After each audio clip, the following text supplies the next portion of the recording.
Okay, so drug stability, last unit of physical pharmaceutics to drug stability. जब भी drug stability आप अगर सुनते हो तो आपके माइंड में क्या आता है?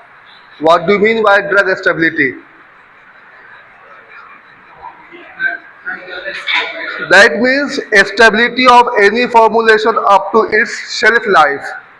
शेल्फ लाइफ का मतलब ये होता है the duration of time up to which you can use any product without decomposition, without deterioration, without hydrolysis or without breakdown. That means there is a time duration up to which you can use any formulation and before going it's bad to health, before it becomes unsafe to health. Okay, so in case of formulation, stability means its physical property, its chemical property, its toxicological properties, it should be remain intact. That means it should not change. Physical properties में आपके जितने भी drug की solubility है, pH है, partition coefficient है, lipophilicity है, chemical properties, that mean it should not degrade, it should not oxidise, it should not reduce. Similarly toxicological property, that means जो भी उसकी फार्माकोलॉजिकल एक्शन है उसके अंदर कोई भी कमी नहीं आनी चाहिए. Okay, that means it should be proper form and it is mentioned in this slide, stability of any formulation or preparation, it is the capability of formulation in a specific container closure system. जिसमें भी आपने formulation को store किया है उस container closure system में it should remain within its physical, chemical, microbiological, therapeutic as well as toxicological specification throughout its shelf life. And shelf life जैसे मैंने बताया एक टाइम ड्यूरेशन, जब तक आप प्रोडक्ट को यूज करो और ये सेफ रहे हेल्थ के लिए. That means duration of time up to which you can use any stored product without decomposition, without deterioration, and when it becomes bad that means shelf life is break down. So when you test stability of any formulation, अगर आप stability testing करेंगे आपको क्या क्या चीजें मिलेगी? पहली चीजें मिलेगी, it provides evidence as how to quality of drug product changes with time. आपने टेम्परेचर मेंटेन किया, प्रेशर मेंटेन किया, ह्यूमिडिटी मेंटेन किया, आपको पता चल जाएगा इस टेम्परेचर पे, इस प्रेशर पे और इस ह्यूमिडिटी पे इतने टाइम तक ये प्रोडक्ट सही कंडीशन में रहता. दैट मीन्स आपको क्या मिल गया? क्वालिटी ऑफ प्रोडक्ट, कितने टाइम तक ये सही रहेगा. First. Second, establish shelf life for the drug product, कितने टाइम के बाद ये प्रोडक्ट खराब हो रहा है. दैट मीन्स उतने टाइम तक इसकी शेल्फ लाइफ मेंटेन है. हो सकता है कोई प्रोडक्ट 3 महीने में खराब हो जाए, कोई प्रोडक्ट 1 महीने में खराब हो जाए, कोई प्रोडक्ट लॉन्ग टाइम तक सही रहे 1 साल तक. तो आपको ये कंफर्म मिल जाएगा जब आप स्टेबिलिटी टेस्टिंग करेंगे तो आपको शेल्फ लाइफ किसी भी प्रोडक्ट का मिल जाएगा, है ना. शेल्फ लाइफ समझ में आया? किसी भी प्रोडक्ट को तब तक यूज करना जब तक वो सेफ रहे हेल्थ के लिए, right. It determine recommended storage condition, किसी भी प्रोडक्ट को किस स्टोरेज कंडीशन में आपको स्टोर करनी है, टेम्परेचर कितनी होनी चाहिए. हो सकता है कुछ रूम टेम्परेचर पर भी स्टोर हो जाए लॉन्ग टाइम तक, कुछ को फ्रीजर में डालना पड़े, डिपेंड्स करता है अलग अलग फॉर्मुलेशन के. And last, it determine container closure system suitability, किस प्रोडक्ट को किस सिस्टम में, किस क्लोजर सिस्टम में या कंटेनर में डालनी है, यहां से आपको स्टेबिलिटी टेस्टिंग के बाद पता चल जाएगा. फॉर एग्जाम्पल कोई लाइट सेंसिटिव ड्रग है, उसको आपको किस में डालने होते हैं, है ना. एक अलग तरह का कंटेनर होता है जिसमें लाइट वहां से जा नहीं सके अंदर. इसी तरह आपको देखना पड़ेगा कि हमारे जो प्रोडक्ट है वो किसी हीट सेंसिटिव है तो हीट से बचने वाले जो कंटेनर है उसमें डालने पड़ेंगे। तो ये सारे पैरामीटर्स आपको मिल जाएंगे after testing of stability of any product. Now as per law of mass action, जो आप लोगों ने पढ़ा होगा शायद केमिस्ट्री में, which is given by Norwegian chemist, that is Guldberg as well as Wedge. According to this mass action, for any given reaction, the rate is directly proportional to molar concentration of reacting species. As per this law, the rate is directly proportional to molar concentration of reacting species. किस पे depend करता है? जो reacting species है उसके concentration पे। And when temperature condition is kept constant और fixed. For example we have one equation A plus b, ये क्या रिएक्टिंग स्पीसीज है, इसको जब आप मिला रहे हो क्या बनना product C plus D. So rate of reaction is directly proportional to concentration of reactant that is A and B। ये C एंड B पे डिपेंड नहीं कर रहा, किस पे डिपेंड कर रहा? Reacting species that is A and B। So you can write R और rate of reaction is equal to K in bracket A and then multiplied by one term that is called M, then again second reacting species B multiplied by second number that is called N, where M and N represent order of reaction and this bracket indicate concentration. This bracket indicate concentration of A and B. So here rate or velocity or speed of reaction is given by dC by dt, where dC is the change of concentration within given time interval that is called dt. dC means a small change in concentration at a small change in time. Okay, and order of reaction is defined as number of concentration term for reacting species. हमेशा याद रखना किसके लिए है ये? Reacting species के लिए, product के लिए नहीं है ये। On which the rate of reaction depends when determined experimentally. So here, in case of reacting species A, when it convert into product B, rate constant is equal to minus dA upon dt, and for product B it will be equal to rate constant equal to dB by dt. Reacting species के साथ minus sign और product के साथ positive sign, because in case of reacting species it decreases with time. Reacting species क्या होगा? Concentration उसकी घटती जाएगी टाइम के साथ, इसीलिए इसको निगेटिव साइन के साथ इंडिकेट किया जा रहा है। और जो प्रोडक्ट है उसकी कंसंट्रेशन बढ़ती जाएगी, इसीलिए ये क्या? Positive sign. और जैसे मैंने बताया, this bracket indicate concentration of reacting species over time change. Similarly for reacting species B. Okay.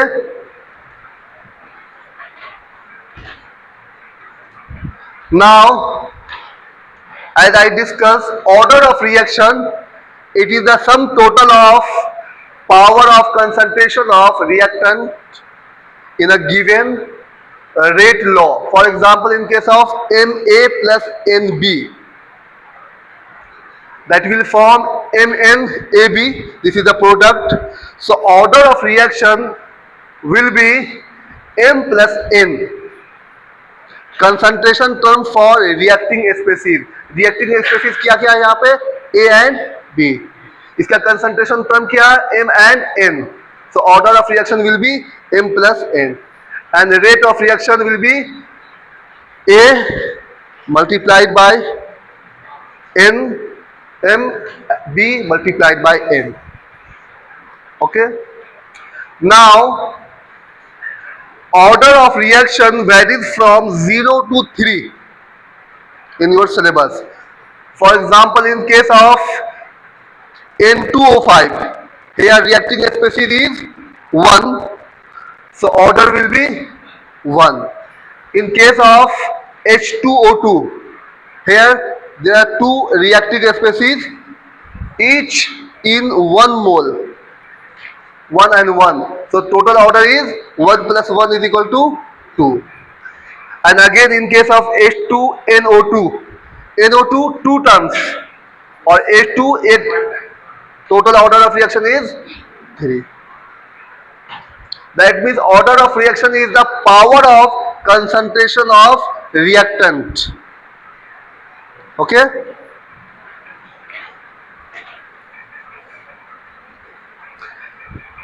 Now as we know, we have pseudo order, first order, zero order, second order and third order. Coming one by one, pseudo zero order, or pseudo order means any reaction where one of the reacting species is present in excess quantity, उसको बोलेंगे pseudo order. For example, in case of CH3COOC2H5 plus H2O, यहां पे one reactant क्या है, axis quantity में है. So it forms CH3COH acetic acid plus C2H5 ethyl alcohol. Original order of reaction is 2, 1 plus 1 2, but actual order is 1 because one reacting species is present in excess quantity.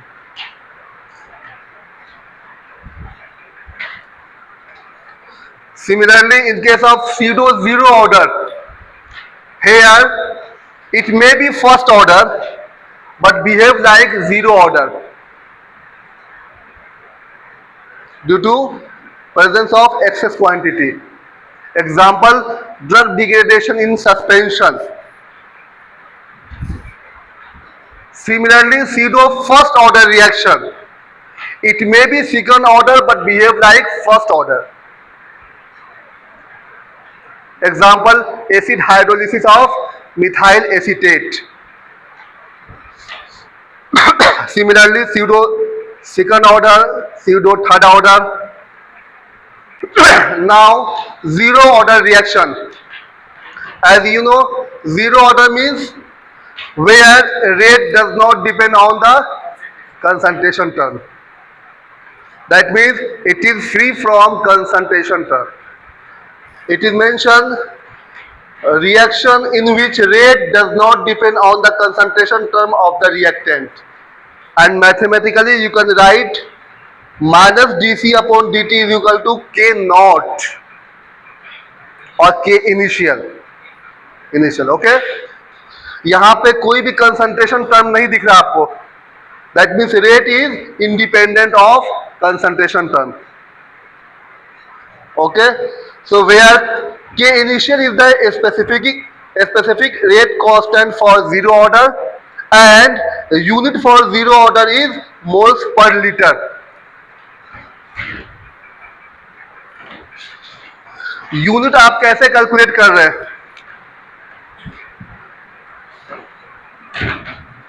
dC upon dt K not.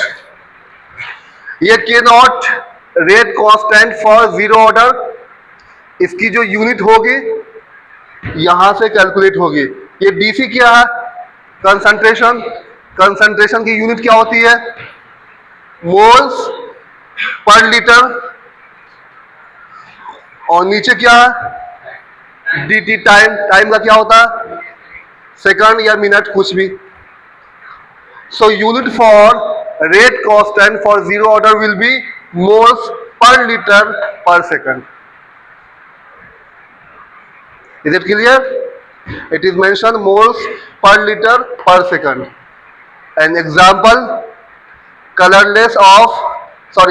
loss of liquid multisulfonamide preparation, oxidation of vitamin A in oily solution. This follows zero order. And जब आप equation 1 ये जो है minus d C upon d t is equal to k initial, इसको जब आप rearrange करेंगे you will get d C is equal to minus k naught d t, है ना। देखो ये इक्वेशन था ना, d C upon d t is equal to k naught, zero order के लिए।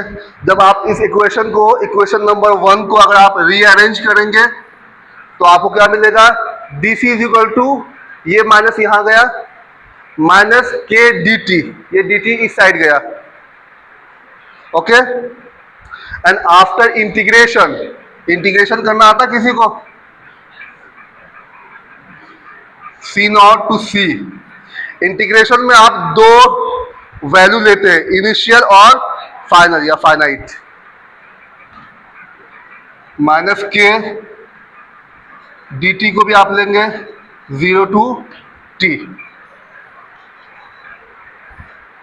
तो यहां पे आपको क्या आ जाएगा, final equation c minus c naught, c यहां से final, initial c naught is equal to minus k t, क्योंकि टी माइनस जीरो, जीरो तो खत्म हो जाएगा, ये आपके फाइनल इक्वेशन आ जाएंगे, okay.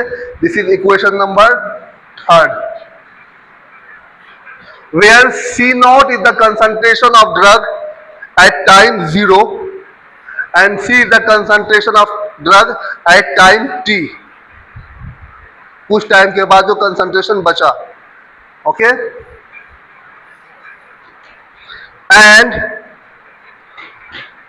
The graph between dc upon dt versus time, zero order के लिए ये कंसंट्रेशन पर डिपेंड नहीं करता है, ये क्या होगा, ऑलवेज कांस्टेंट वैल्यू,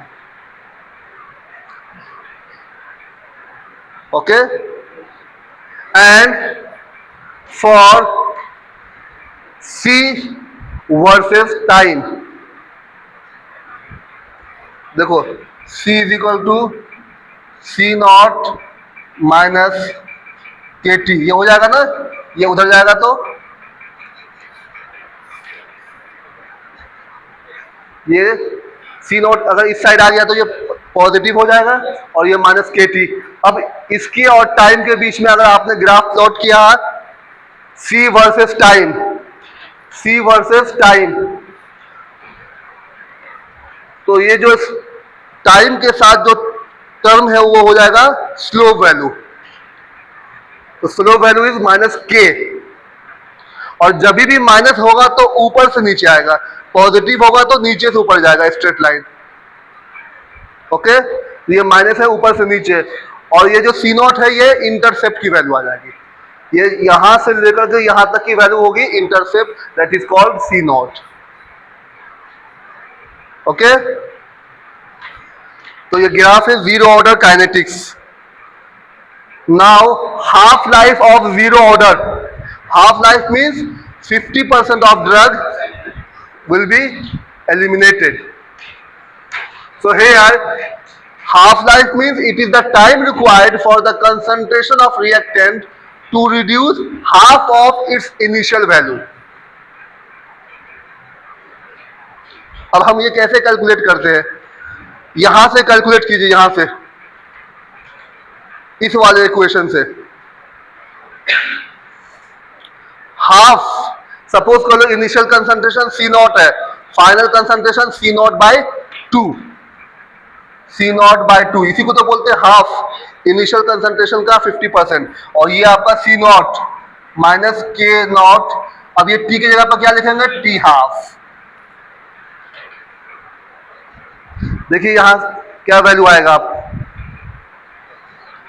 ये के नॉट टी हाफ को इस साइड ले आए, ये क्या हो जाएगा, पॉजिटिव हो जाएगा ना, के नॉट टी हाफ पॉजिटिव, यहां पे क्या बचा सी नॉट, ये इस साइड आ गया, सी नॉट बाय 2, क्या हो जाएगा, सी नॉट बाय 2।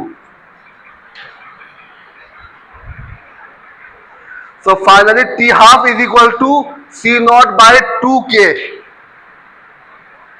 यहां से टी हाफ की वैल्यू क्या आ जाएगी, सी नॉट बाय 2 के नॉट। देखिए t half is equal to, अगर इनिशियल कंसंट्रेशन ए माना तो ए, सी नॉट माना तो सी अपॉन 2 के नॉट। इसी वाले इक्वेशन में अगर आप पुट करेंगे आपकी वैल्यू आ जाएगी। अगर याद नहीं भी है, ये इक्वेशन याद है, आप पुट करेंगे आपकी वैल्यू आ जाएगी। और टी हाफ क्या टाइम है, इसका यूनिट क्या होगा, टाइम, सेकंड पर मोल या आवर्स पर मोल या मिनट पर mole. Now the shelf life of zero order, 90% of drug जब डिग्रेड होता है उसको बोलते हैं शेल्फ लाइफ, ऑलमोस्ट 100% हो गया है ना। तो यहां पे आपको जो फाइनल कंसंट्रेशन है वहां पे क्या माना था आपने, t half C naught by 2, यहां पे 90%, दैट मीन्स 90 बाय 100, और टी की जगह पर क्या पुट करेंगे, टी 90। सेम इक्वेशन में अगर आप यहां पे पुट करेंगे आपको टी 90 की वैल्यू आ जाएगी, that will be equal to 0.1 a या C naught upon k naught. तो आप यहां पे दो चीजें आपने देखा, जो रेट है जीरो ऑर्डर का वो कंसंट्रेशन पे डिपेंड नहीं कर रहा, लेकिन जो टी हाफ है वो कंसंट्रेशन पर डिपेंड कर रहा है, डायरेक्टली प्रोपोर्शनल, और जो टी 90 है वो भी कंसंट्रेशन पर डिपेंड कर रहा है, right. Now first order kinetics.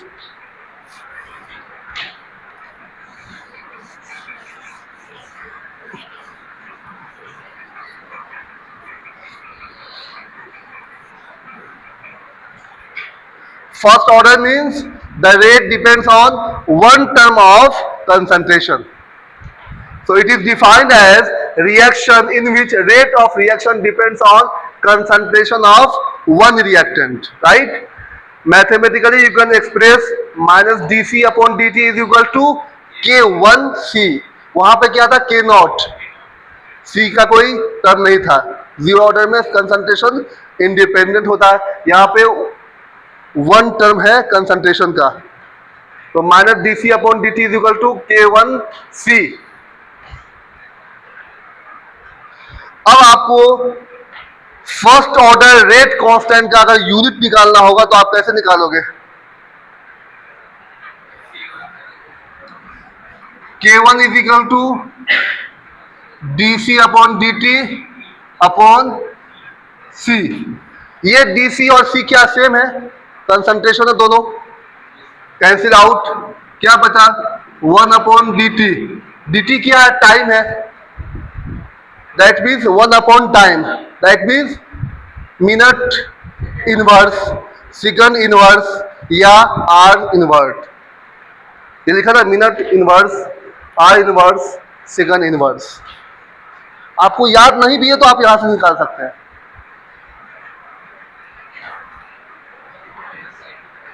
Minus sign में यूनिट से कोई फर्क नहीं पड़ता, यूनिट से माइनस साइन पे कोई फर्क नहीं पड़ता, ठीक है। And K1 is the specific rate constant for first order kinetics. Example is acid hydrolysis of Easter, inversion of sugar, disintegration of radio active element.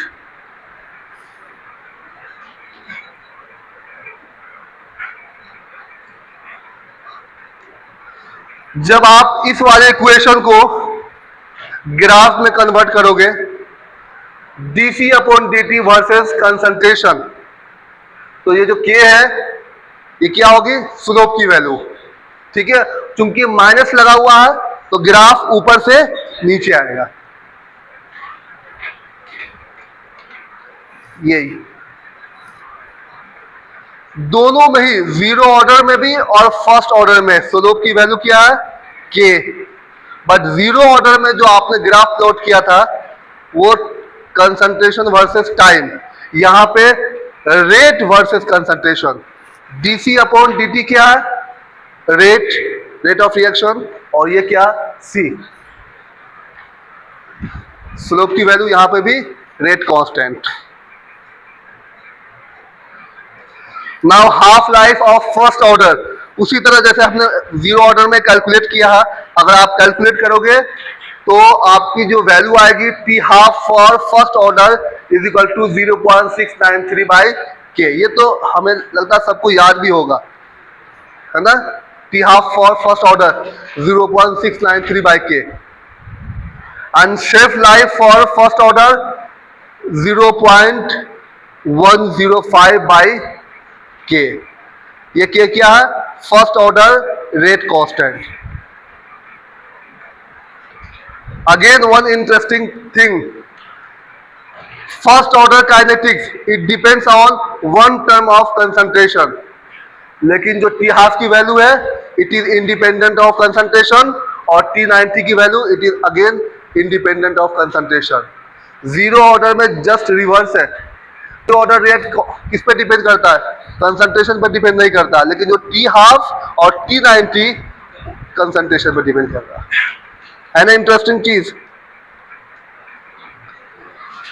Now the last is second order reaction. आपके syllabus में second order तक है and it is defined as a reaction in which rate of reaction depends on concentration of two reactants. That means two terms of concentration. A plus B is product.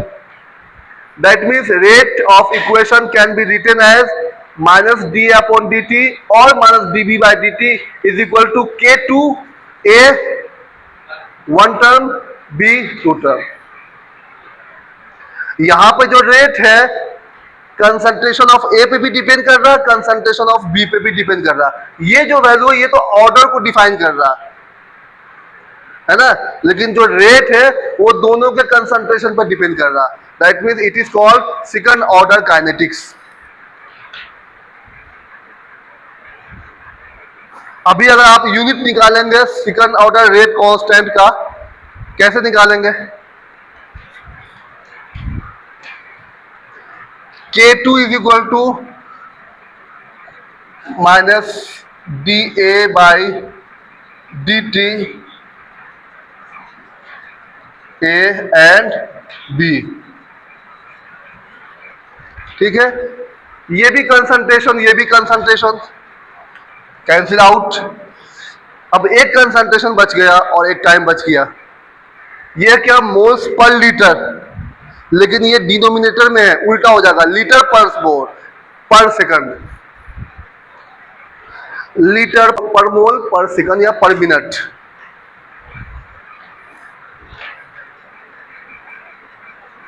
Example, alkaline hydrolysis of ester such as methyl acetate और ethyl acetate and hydrolysis of chlorobutanol in presence of NaOH।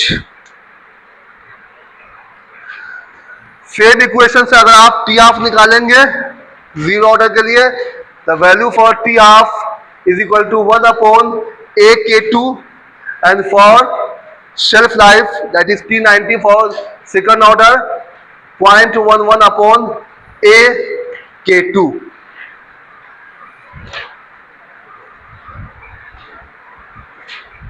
देखो यहां पे भी T half और T90 concentration पर depend कर रहा, जैसे जीरो ऑर्डर में डिपेंड किया था। जीरो ऑर्डर में जो कंसंट्रेशन है वो नोमिनेटर में है, और जो सेकंड ऑर्डर में जो कंसंट्रेशन है वो डिनोमिनेटर में है ना। So this is all about order of reaction, rate of reaction for zero order, first order and second order kinetics. आज के लिए इतना ही। नेक्स्ट क्लास में हम पढ़ेंगे determination of order of reaction by different method.